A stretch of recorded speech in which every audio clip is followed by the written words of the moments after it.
Without the regulative principle of worship guiding us in what we should do in the worship service, there is a constant tug of war between the old and the new generation, between the traditionalists on the one hand and the modernizers on the other hand.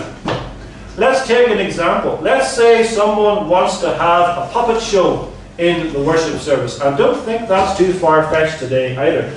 Or to perform a sketch, or to have the minister stand up at the front dressed as a clown and juggle during the worship service.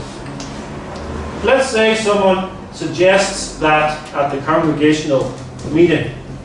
Perhaps you say, but that's hardly fitting in the worship of God.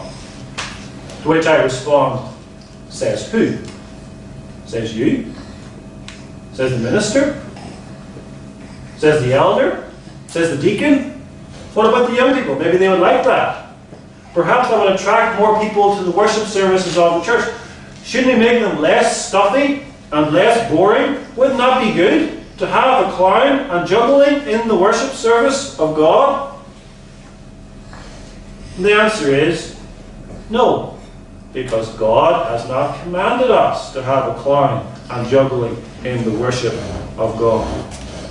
Sketches, puppet shows, fancy dress, juggling, none of those things are commanded in the Bible.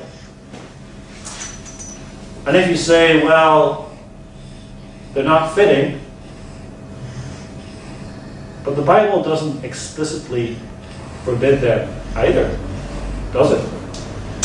So if you say, well, if it's forbidden, we will not do it, that's not strict enough. Because you can get puppet shows through that crack. If you say, only those things which are forbidden, we will not do. No, the principle is this. What is not explicitly commanded is also forbidden. And that's the only way to shut the door completely against innovations in the worship service. It's the end of all worship war. Because it's not that the old people win or the young people win.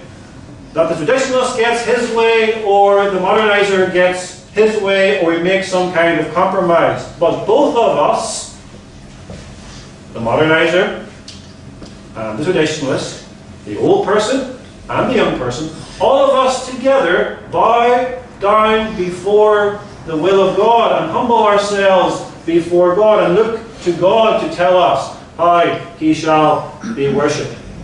And this leads to mutual edification. All the people come together, the young and the old alike, worship God as He has commanded. God is glorified and God's people are edified. God is pleased. And that is the main point, remember, of the worship of God. Not that we are excited, necessarily, but that God is pleased.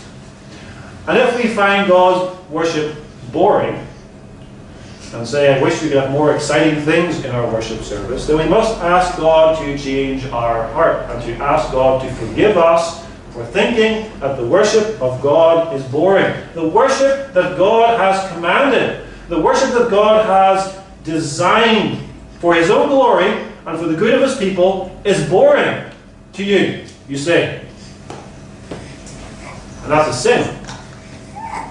A sin of the heart to think that. We ask God rather to change us and to cause us to be stirred in our hearts so we are not bored by the worship of God. But rather we are thrilled to worship God as He has commanded that He be worshipped. That's the primary purpose in the worship of God, the glory of God. Whether we get anything out of it,